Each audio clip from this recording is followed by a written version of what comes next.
Assalamualaikum warahmatullahi wabarakatuh.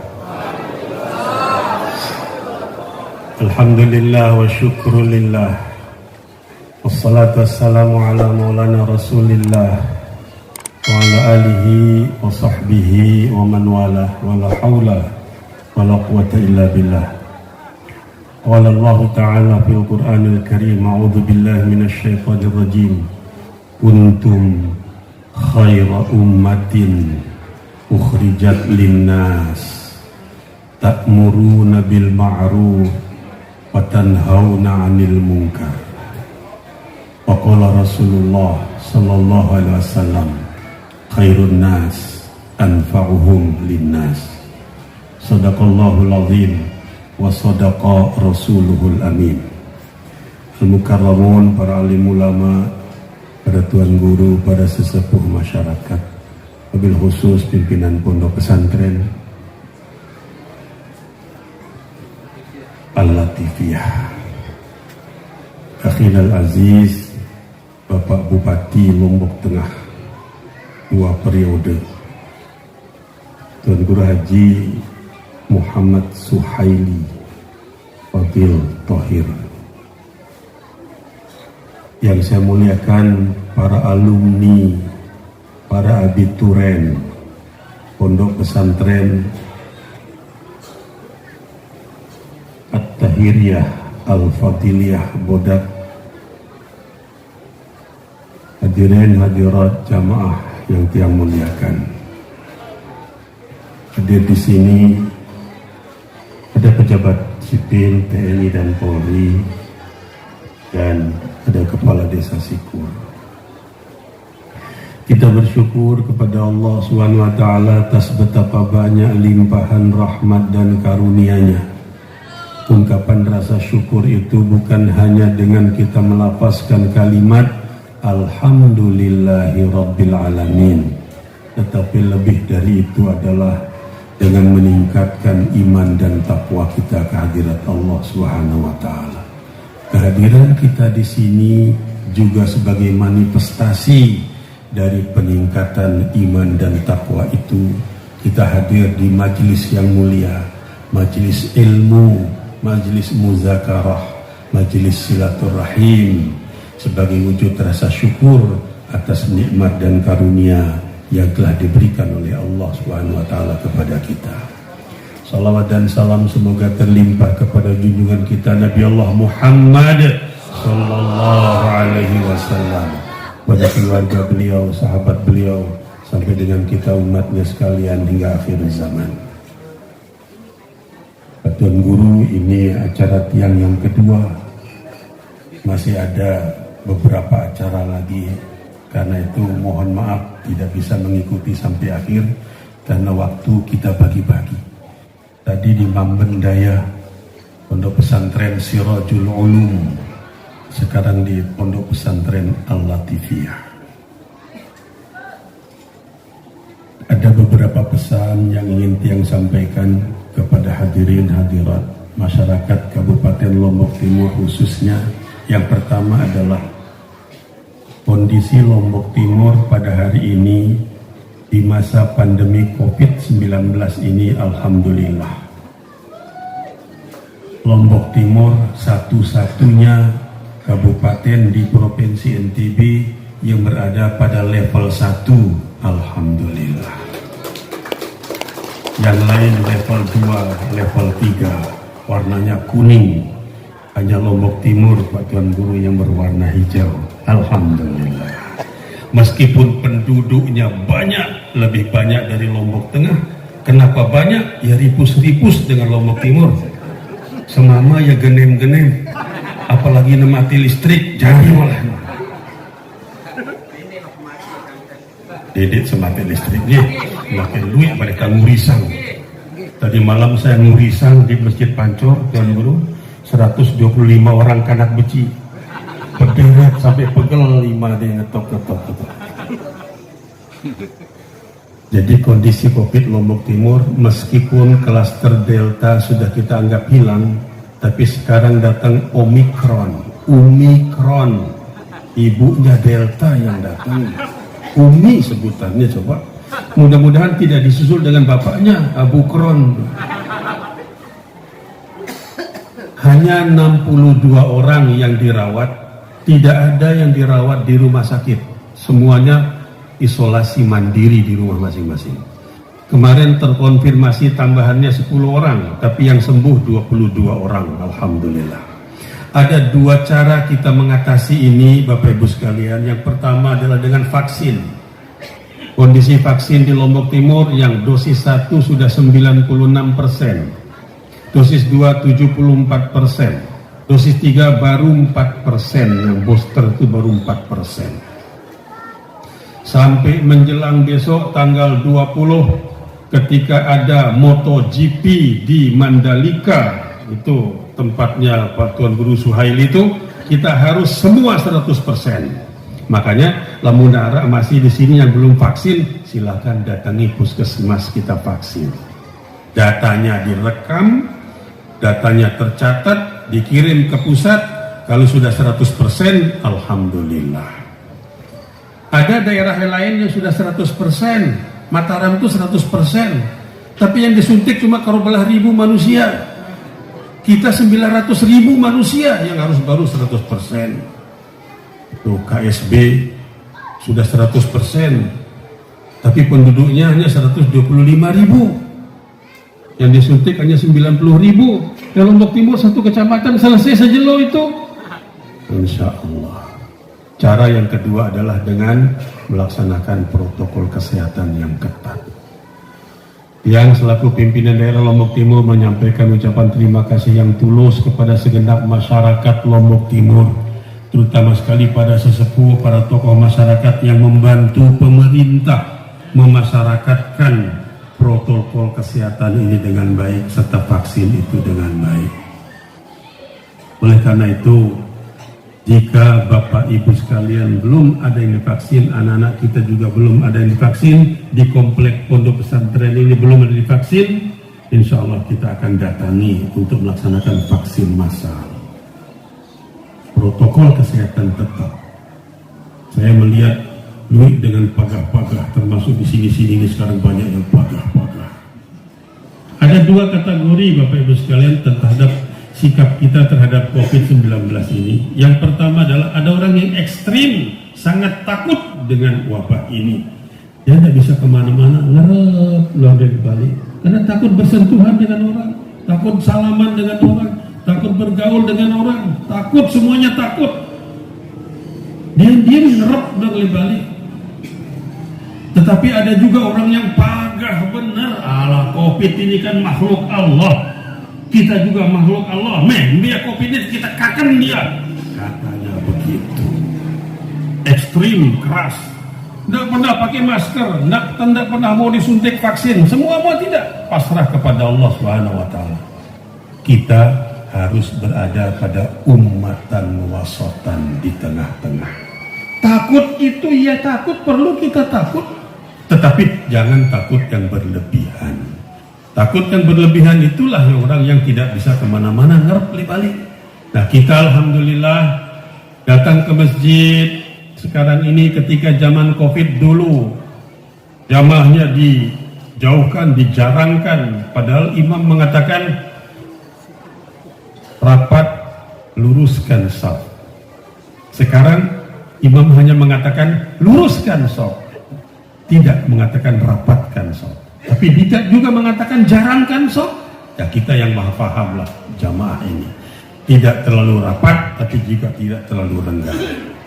Intinya adalah datang ke masjid, ramaikan masjid. Yang kedua, negara kita ini sedang dilanda penyakit isu. Lombok Timur juga Pak Tuan Guru Suhaili sudah mengalami itu beberapa waktu yang lalu. Ada pondok pesantren mau mendirikan masjid dihalang-halangi oleh penduduk sekitarnya karena sudah terlalu banyak masjid, tapi nekat juga mau membangun masjid. Pemerintah turun tangan melarang, tetapi mereka tetap nekat, masyarakat menjadi marah. Lalu muncullah potongan-potongan video Ustadz Mizan itu sebagai pemicunya. Sekarang muncul lagi potongan-potongan video Menteri Agama yang kata orang membandingkan antara azan dengan gonggongan anjing. Padahal Ustadz Mizan itu juga anjing perkataannya, Tuan Guru Agama, Menteri Agama juga sama-sama anjing. Pada basong raosna. Ada kemiripannya. Yang pertama miripnya sama-sama potongan video. Yang kedua adalah sama-sama kurang arif memilih substansi kata-kata pada saat yang tepat. Masa azan dia bicarakan, lalu anjing yang dia katakan, kenapa tidak mengatakan kokok ayam kah? Atau bunyi jangkrik kah? Atau musik yang hingar-bingar kah? Atau apalah? Jangan dia sedang bicara substansi azan, kalau diikuti dengan omongan seperti tidak patut seorang pejabat tinggi seperti itu mengakomodir kata-kata yang kurang pantas. Apapun alasannya, ya, apapun alasannya. Tetapi tidak kita benarkan juga orang yang bereaksi keras. Ada tempat-tempat tertentu yang mengatakan haram hukumnya Menteri Agama datang ke daerah kami, tutup bandaranya kalau mereka mau datang. Nah, ini negara Republik Indonesia. Kita alhamdulillah di Lombok Timur ini aman-aman saja, damai-damai saja. Nggih, boleh kita berpendapat, boleh kita bereaksi, tetapi sebagai ummatan wasotan, umat yang ada di tengah-tengah saja. Kita ambil hikmahnya sajalah dari peristiwa itu. Oleh karena itu, ucapan terima kasih yang kedua saya sampaikan kepada para tokoh sesepuh masyarakat, khususnya warga Kabupaten Lombok Timur, yang tetap damai, tenteram, tidak terpancing oleh isu-isu yang seperti itu, di mana di daerah lain isunya menjadi semakin panas dan tanggapannya menjadi beragam, tidak karu-karuan. Kita damai-damai saja, alhamdulillah. Yang ketiga adalah hari ini kita memperingati Haul Al-Maghfurlah Tuan Guru Fadil Thohir. Kemarin saya hadir di Jeruwaru, Tuan Guru. Haulnya Tuan Guru Mutawalli bin Yahya Al-Kalimi. Saya ngiri Pak Suhaili, benar-benar saya ngiri. Kenapa saya ngiri?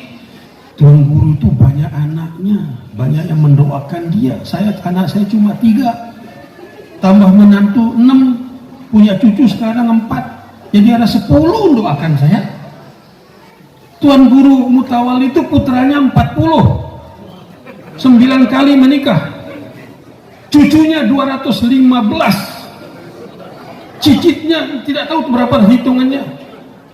Kalau cucunya 200 tambah kali 2 saja berarti kan cicitnya 400. Bayangkan 40 ditambah 215 ditambah 200, segitu banyaklah yang mendoakan dia. Masa di antara sekian banyak berdoa itu tidak ada yang dikabulkan oleh Allah Subhanahu wa Ta'ala? Karena itu mohon maaf, saya menyesal punya anak karakternya. Benar Tuan Guru, kamu ditebani merari malu. Bayangkan 400 sekian orang mendoakan dia. Ya Allah, kalau kita berada di lapangan zikir tahlil 400 itu kumpul, seperti apa semaraknya. Tentu tidak kalah dengan Tuan Guru Fadli Thohir. Muridnya, maksud saya muridnya. Kalau anaknya, putranya berapa? 27, kurang dari 40. 27 cucu sudah sekian, alhamdulillah. Coba dihitung sajalah, 27 menghasilkan cucu masing-masing 5, jumlahnya sekian, masing-masing cucu menghasilkan putri 2, sekian jumlahnya, mendoakan, membacakan tahlil, membacakan yasin tiap malam Jumat. Betapa sejuknya kubur beliau, betapa damainya kubur beliau, betapa aroma surga itu masuk ke dalam kubur beliau lewat semilir angin, lewat pori-pori tanah itu masuk damainya, Masya Allah. Belum lagi doa dari murid-muridnya yang sekian ribu bertebaran di mana-mana. Hasil didikan beliau, buktinya sekarang banyak hadir di sini kan murid-murid beliau secara langsung atau tidak langsung yang berwasilah ilmu, bersanad ilmu langsung kepada beliau. Masya Allah, inilah yang perlu kita iri, bukan iri pada hal-hal yang negatif, tapi iri itu wajib juga pada hal-hal yang positif. Ketika orang bisa beramal, menyumbangkan semen 1 sak, 10 sak, kenapa kita tidak bisa? Kita iri dengan itu, lalu kita berikhtiar. Itulah yang disebut dengan ikhtiar bersama-sama. Fastabiqul khairat. Selamat kepada keluarga besar Al-Mukarram Tuan Guru Fadil Tahir yang haulnya kita peringati 33 pada hari ini, alhamdulillah. Mari kita hadiahkan umur Al-Quran kepada beliau. Semoga segala khilaf salah beliau diampuni oleh Allah SWT, segala amal ibadah beliau diterima oleh Allah SWT, dan beliau mendapat tempat yang terbaik di sisinya. Ila hadini al-Fatihah. Yang keempat, saya tidak menyinggung peringatan karena ada yang akan menguraikan, tapi saya ingin menitipkan bahwa ketika corona pada awalnya datang di bumi Republik yang positif menjadi negatif. Dulu kalau positif kita bersukaria, tapi sekarang negatif justru kita bersukaria. Diperiksa hidungnya, apa istilahnya? Diswab, hasilnya positif, tersingkirkan kita dari pergaulan dunia. Jika hasilnya negatif, alhamdulillah. Orang kalau mengetes punya anak atau tidak, alhamdulillah. Positif, negatif, alhamdulillah. Negatif, sedih, terbalik-balik dunianya.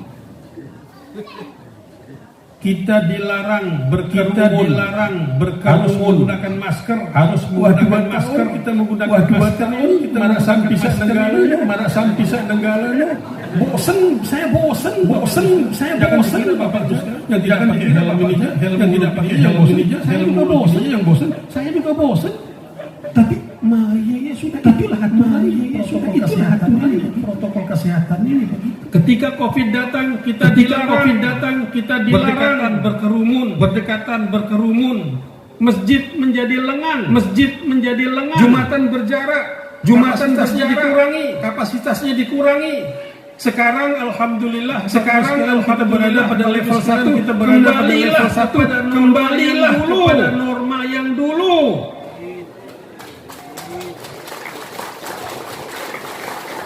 Sholat subuh itu kapasitasnya 50 diisi hanya 20 orang. Sekarang kembalilah 40, 45 jadi. Yang penting kembalilah seperti dulu ketika zaman Covid belum datang. Obat. Saya teringat sebuah kisah di dalam buku Ihya Ulumuddin Imam Ghazali. Di situ beliau bercerita ada tiga jenis manusia kelak yang menonjol di sisi Allah, di padang Allah Subhanahu wa taala, di padang mahsyar. Yang pertama, ada orang yang berwajah seperti malaikat bertanya kepada dia, apa gawe layak waktu di dunia? Di padang mahsyar ini wajah pelungguh, mereka mengatakan Mereka mengatakan begitu azan terdengar, begitu azan kami berhenti melaksanakan aktivitas segera ambil wudu, segera ambil wudu, dimanapun dia sholat. Dimanapun dia sholat, di musola, di masjid, di rumah, yang penting masjid, di rumah azan berkumandang, begitu azan berkumandang, itu wajahnya seperti bintang, itu wajahnya seperti bintang. Ada yang lebih tinggi lagi, wajahnya seperti rembulan 15, seperti rembulan 15. Malaikat bertanya apa gawe dalai? Malaikat bertanya apa gawe dalai?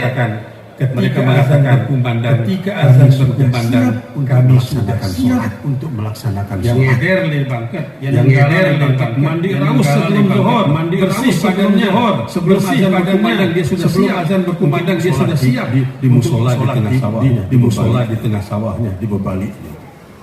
Saya kira kita sama seperti sholat di bangkat, sholat di rumah, sholat di musola, sholat di rumah, sholat di musola, sholat di rumah, sholat di masjid. Ketiga yang paling baik, yang paling baik itu adalah wajahnya seperti matahari. Wajahnya seperti matahari. Apa gawe dalai kata malaikat? Apa gawe dalainya kepada dia? Malaikat saja kagum, malaikat saja kagum. Wajahnya bersinar seperti matahari. Mereka menjawab. Mereka menjawab azan kami sudah siap melaksanakan sholat berjamaah di dalam masjid. Kah embi tepilen. Ada orang yang berwajah bintang, berwajah matahari, banyak. Lebih banyak kita berwajah kelam, berwajah bidang. Berwajah marasigon gosong. Kenapa? Azan berkumandang. Masih bingung. Asar kontak pada terselesaikan. Zuhur sama asar gabung jadi segi wajah. Allah memudahkan kita. Begitu kita menggampangkannya. Sekarang kita peringati Isra dan Mi'raj. Langsung dipanggil oleh Allah untuk menerima sholat langsung. Kalau ibadah yang lain, diterima oleh Nabi kita lewat perantara Jibril atau Mikail. Tapi kalau sholat ini langsung. Jalanannya dari Sidratul Masjidil Haram, dari Masjidil Haram ke Sidratul Aqsa, itu silaturahim. Karena itu jika ada orang yang memperingati Maulid, dindik dengar ialah rumu ialah silaturahim. Coba Isra Mi'raj itu melambangkan langit pertama bertemu dengan langit kedua bertemu dengan langit kedua. Bahkan ketika beliau baru sampai di Masjidil Aqsa pun oleh para malaikat, oleh para nabi dan rasul menjadi imam. Bayangkan nabi kita imam nabi terakhir menjadi lalu selesai para nabi mengatakan ya Muhammad, andai kata saja Allah memberikan kami kesempatan untuk hidup lagi, kami ingin menjadi umatmu ya Nabi. Ingin jadi umatnya Nabi kita Muhammad. Kita ini begitu lahir ke dunia sudah langsung karena bapak ibu kita bernabikan Muhammad sallallahu alaihi wasallam. Lalu Nabi kita bertanya, ya Musa, ya Adam, apa yang menyebabkan engkau ingin menjadi umatku? Ingin menjadi umat, Allah memberikan kesempatan untuk hidup lagi. Beliau itu menjawab, kami ini nabi, kami ini rasul, tidak berhak, tidak diizinkan oleh Allah untuk memberikan umat kami, hanya umat kami, hanya umat ya Muhammad untuk memberikan syafaat kepada umatmu. Kami ingin menjadi umatmu. Bayangkan, dia tersyukur jadi umat Nabi Muhammad sallallahu alaihi wasallam. Kadang-kadang ketika nabinya diejek, ketika nabinya dihina, ketika nabinya film disebut-sebut hina oleh orang, kita kadang-kadang diam saja, tidak buat bereaksi.